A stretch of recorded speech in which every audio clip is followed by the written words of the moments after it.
जुड़ो भाई जल्दी फटाफट, बहुत दिनों बाद लाइव खुली है आज, बहुत अच्छे टाइम पे, बहुत दिनों बाद आज लाइव खुली है।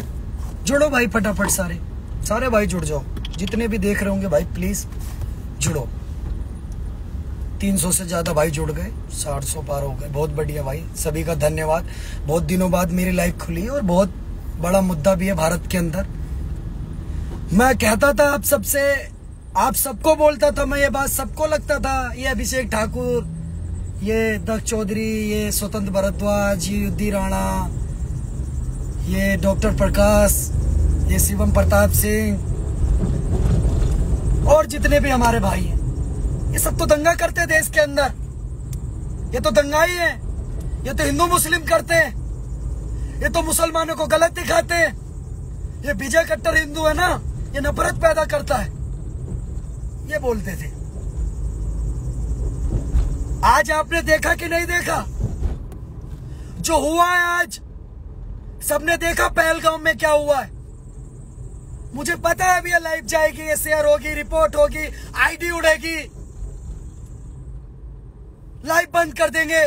कर दो बंद। पर अभी भी मैं आपसे कह रहा हूं, मेरी लाइव बंद कर दे, पेज उड़ा दे, अभिषेक ठाकुर के जबान बंद कर देंगे क्या? ये बताओ, जबान बंद कर देंगे क्या? और फिर आप सबसे कह रहा हूं, जितने 900 से ज्यादा भाई जुड़े हुए, मैं फिर आप सबसे कह रहा हूं, ये जितने टीवी चैनल पर बैठे हुए ये लिब्रांडू जो अभी भी कह रहे हैं दिमाग से काम लो, जोश से काम नहीं होता, सोचो, दिमाग से काम लो, जोश से काम नहीं होता। इन सबसे मैं एक बात जरूर कहना चाहूंगा, ये बात बोलते बोलते उरी में हमला हो गया, हम दिमाग से काम ले, बालाकोट हो गया, हम दिमाग से काम ले, डेली भारत के 2-4 जवान मारे जाएं, डेली सिविलियन मारे जाएं, हम दिमाग से काम ले। क्यों? क्योंकि हम बुद्धिजीवी हैं, हम दिमाग से काम ले। देश के अंदर हिंदुओं को मारा जाए, हम दिमाग से काम ले। युद्ध नहीं होना चाहिए। क्यों? समझदार हैं हम समझदार हैं, हम दिमाग से काम लेंगे। 28 लोग ही तो मरे हैं, क्या हो गया? विकास होना चाहिए, डेवलपमेंट। मर गए तो क्या हुआ? डेवलपमेंट तो होना चाहिए ना। सुरक्षा क्या है? होती रहेगी। आज यही देखते देखते कब ये संख्या 100 हुई, कब 2000 हुई, कब 2 लाख हुई, और धीरे धीरे अगर अभी भी मुंह तोड़ जवाब इस जाहिल देश को, जाहिल कौम को नहीं मिलेगा, तो एक दिन ये संख्या 2 करोड़ होगी, एक दिन ये संख्या 20 करोड़ होगी। और आज पहलगाम में, जम्मू कश्मीर में मारा है, ये फिर से अक्षरधाम में मारेंगे, ये फिर से कनॉट प्लेस में मारेंगे, ये फिर से बंबई में मारेंगे, ये फिर से कलकत्ता में मारेंगे। और मैं कहता हूं शर्म आनी चाहिए, शर्म आनी चाहिए ऐसे राजनेताओं को। मैं बात कर रहा हूं पूरे कांग्रेस पार्टी की जीजा की। सुनो भड़वे, तुम्हारा नाम लेकर के बोलता हूं मैं, तुम हो गए अरबपति, अरबों करोड़ों के मालिक हो गए, पूरा गुड़गांव तुम्हारा होगा। रॉबर्ट वाड्रा, तुम्हारा नाम लेकर के बोलता हूं, तुम्हारे पास बहुत संपत्ति होगी ना, चोर हो तुम, नेशनल हेराल्ड केस में आरोपी नंबर 3 हो तुम। रॉबर्ट वाड्रा, तुम्हारी बात कर रहा हूं मैं। ये भड़वा और रॉबर्ट वाड्रा क्या बोलता है? ये कहता है बेचारे आतंकवादी, वो क्यों पूछेंगे धर्म? क्यों? प्रियंका गांधी के रिश्तेदार थे वो, प्रियंका गांधी के शौहर थे वो, या राहुल गांधी के नाजायज जीजा थे वो? रॉबर्ट वाड्रा डियर आतंकवादी, रॉबर्ट वाड्रा के प्यारे आतंकवादी। रॉबर्ट वाड्रा बोलता है, राहुल गांधी का जीजा बोलता है औरंगजेब के खिलाफ देश में बोला गया, इससे वो गुस्सा थे। तुम्हें कैसे पता? तुम्हें कैसे पता बे? इस रॉबर्ट वाड्रा का बयान समा टीवी पर चल रहा है पाकिस्तान की, ये पाकिस्तान की समा टीवी पर इस रॉबर्ट वाड्रा का बयान चल रहा है। कि देखो ये कांग्रेस पार्टी का दिग्गज, ये राहुल गांधी का जीजा, ये सही बोल रहा है। अरे मैं कहता हूं तुम्हारी सीटें कम आई ज्यादा आई, राजनीति करनी है ना भारत में, राजनीति करो। सबके विचारधारा अलग अलग हो सकती है, कोई किस विचारधारा का है, कोई किस विचारधारा का है। कांग्रेस अपना देखती है, बीजेपी अपना देखती है, समाजवादी अपना देखे, आरजेडी अपना देखे, जेडीयू अपना देखे, उद्धव ठाकरे अपना देखे, और जितनी पार्टियां हैं सब अपना देखे, कोई दिक्कत नहीं है। चुनाव है, 10 सीटें तुम्हारी कम है, 20 उनकी कम है, हमें में लेना देना नहीं है। बाहर में जाओ हमारी तरफ से, कोई मुख्यमंत्री बने, कोई कुछ बने, क्या मतलब है हमारे। लेकिन जब आज बात भारत की हो रही थी, जब भारत देश की बात हो रही थी, जब बात भारत देश के लोगों की हो रही थी, उन लोगों की हो रही थी जिनकी पैंट खोल कर देखा गया, जिन्हें बोला गया कलमा पढ़ो। कलमा आता है तुम्हें? नहीं आता। कौन हो तुम? मुस्लिम हो? नहीं। कौन हो? हिंदू हो? 0 पॉइंट से गोली मार देंगे। जब बात देश की हो रही थी, जब बात आतंकवाद के खिलाफ लड़ाई से हो रही थी, जब बात पाकिस्तान के खिलाफ हो रही थी, तब तो देश से कंधा मिलाते राहुल गांधी, अखिलेश यादव, असदुद्दीन ओवैसी, लालू यादव।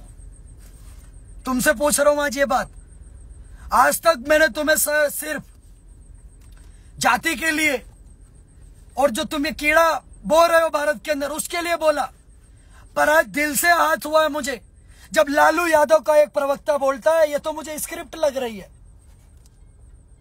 ये तो मुझे स्क्रिप्ट लग रही है। वहां लोगों की जान चली गई, 7 दिन पहले जिस बहन की शादी हुई थी उसका सुहाग चला गया, हमारे देश के नेवी के जवान शहीद हो गए, 28 से ज्यादा हिंदू मर गए। तुमको ये साजिश लग रही थी? सोची समझी स्क्रिप्ट लग रही थी? ये तुम्हारी बहन के साथ हुआ होता तो, ऐसे 0 पॉइंट में तुम्हारा जीजा ठोक दिया जाता तो, तब भी यही कहते तुम, तब भी यही कहते तुम कि ये स्क्रिप्ट है। शर्म करो। और उस नदी का पानी रोका गया, 1960 का सिंधु समझौता रोक दिया, रद्द नहीं करा, अभी स्थगित करा है। ऐसा लग रहा है ओवैसी का पेशाब रोक दिया है कि नहीं तुम मुंह नहीं, अब इतनी मिर्ची लग रही है। वो टेढ़ी नाक वाले टोटी चोर खड़े होकर के आ गए मार्केट में, हाय हाय हाय हाय, ना ना ना, गलत कह रहे हो मेरे बहनों के बारे में, उनका कोई धर्म नहीं है। सही कह रहे हो टेढ़ी नाक वाले अखिलेश यादव, सही कह रहे हो, कोई धर्म नहीं है उनका, उनका मजहब है, उनका मजहब है, उनका मजहब सिखाता है ये करना। और तुम्हारी गांड में दम होता जाहिल कौम, तुम्हारी गांड में दम होता जाहिल कौम, नपुंसक जाहिलों, पाकिस्तान आर्मी, तुम्हारी गांड में दम होता, तुम इंडियन आर्मी से लेते ना टक्कर। क्या हुआ? दम नहीं था, दम नहीं था।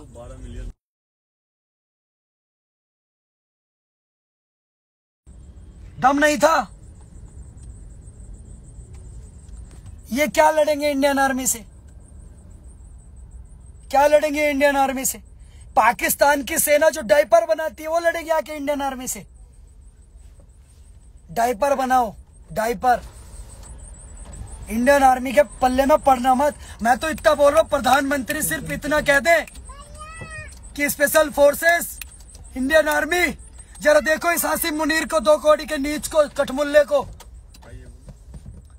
अभी ये देखने रावलपिंडी में घुस के मारेगी इंडियन आर्मी, इनको दिखाई भी नहीं देगा मिसाइल कहां से आई, कहां से गई, कब आसिम मुनीर की गर्दन गई, कब आसिम मुनीर निमट गया, इनको पता भी नहीं चलेगा, इनको पता भी नहीं चलेगा। और फिर आज मैं आप सबसे कह रहा हूं, भारत का दुश्मन जैसे मोहम्मद नहीं है, भारत का दुश्मन हिजबुल्लाह नहीं है, भारत का दुश्मन लश्कर-ए-तैयबा नहीं है, ये पागल बनाते हैं हमारा ये टीवी पर बैठ करके कि भारत का दुश्मन लश्कर तैयबा आतंकवादी संगठन है, भारत का दुश्मन जैसे मोहम्मद है, भारत का दुश्मन हाफिज सईद है। नहीं है भारत का दुश्मन हाफिज सईद, नहीं है लश्कर तैयबा भारत का दुश्मन। भारत का दुश्मन ये पाकिस्तान का सेना प्रमुख आसिम मुनीर है। ये 4 दिन पहले बोल रहा था हिंदुओं के खिलाफ। ये 17 तारीख को इसने जहर उगला हिंदुओं के खिलाफ। उसके बाद हुआ है घाटी के अंदर। आज पाकिस्तान की बैठक में टॉप कमांडर बैठ रहा है आतंकवादी संगठनों का। हम बार बार ये कहते हैं हमारा दुश्मन पाकिस्तान के लोग नहीं है, हमारे दुश्मन पाकिस्तान की आर्मी नहीं है, हमारी दुश्मन तो आतंकवादी संगठन है। इनको पैसा कौन दे रहा है, इनको फंड कौन दे रहा है? ये 1000 किलो का परमाणु बम, ये 1000 किलो का परमाणु बम, ये आसिम मुनीर पाकिस्तान सेना का प्रमुख, ये है हमारा दुश्मन, ये है हमारा दुश्मन। ये भेजता है यहां पर स्लीपर सेल को। और मैं एक बात पूछ रहा हूं, कह रहे सर्जिकल स्ट्राइक कर दो, प्रधानमंत्री जी सर्जिकल स्ट्राइक कर दो, क्या होगा उससे? हैं? क्या हो जाएगा सर्जिकल स्ट्राइक से? 100-200 मरेंगे, बस बात खत्म। अरे ये वो चोट है, इस पर कितनी बार प्रधानमंत्री जी इस चोट को कितनी बार डिटॉल से धो करके बीटाडीन लगा करके इस पर बैंडेज लगाओगे, कितनी बार लगाओगे? ये घाव सर्जरी मांग रहा है, इसको सर्जरी चाहिए, इसकी सर्जरी करो। ये बीटाडीन से काम नहीं होगा। इस घाव को बैंडेज चाहिए ही नहीं,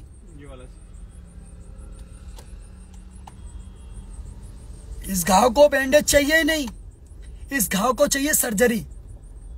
और वो सर्जरी इंडियन आर्मी जानती कैसे देनी है। जैसे एक बार 90,000 सैनिक घुटनों कल पर बैठे थे, इनके माफी मांग रहे थे, जान की भीख मांग रहे थे, और पीओके लेकर के आओ। इससे अच्छा मौका पीओके लेने का और कोई हो नहीं सकता। फिर मैं बोल रहा हूं, नरवाल जी के परिवार को मेरी तरफ से बहुत ही ज्यादा, क्या बोल सकता हूं, सहानुभूति दे सकते हैं। पर उनका बच्चा वापस आ सकता है? नहीं आ सकता ना। और अभी जो लोग, कुछ लोग जो अपने आप को बहुत बुद्धिजीवी कहते हैं वो लिब्रांडो, पर खुद को बहुत ज्यादा बुद्धिजीवी कहते हैं, वो भी बैठेंगे, फिर भारत कुछ करेगा, फिर कहेंगे वहां क्या हुआ था, कुछ नहीं हुआ था, हमने तो देखा नहीं, हमने तो सुना नहीं। अभी जिसको बाद में इंडियन आर्मी की कार्रवाई पर उंगली उठानी है वो मेरे को डीएम करना, मैं प्रधानमंत्री जी से सिफारिश करूंगा, रक्षा मंत्री जी से, मिसाइल के साथ जाना, तुम देख करके आना वहां पे कहाँ फूटी, देख करके आना। क्योंकि तो बाद में विधवा विलाप करोगे, मेरे अब्बू को मारा, अम्मी को मारा, हलाला कर दिया मिसाइल ने, बाद में कहोगे तुम। तो जिसको जाना है जाना, देखना अच्छे से। भारत ने आज परीक्षण भी करा है अरब सागर में, 70 किलोमीटर की मारक क्षमता आईएनएस से परीक्षण भी करा, तो कहीं ना कहीं माहौल गर्म है। पर इन पार्टियां जिनका मैंने नाम लिया, इनकी मानसिकता को समझना, और अगर थोड़ी भी शर्म हो, देश से प्यार हो, लाइव को शेयर कर देना।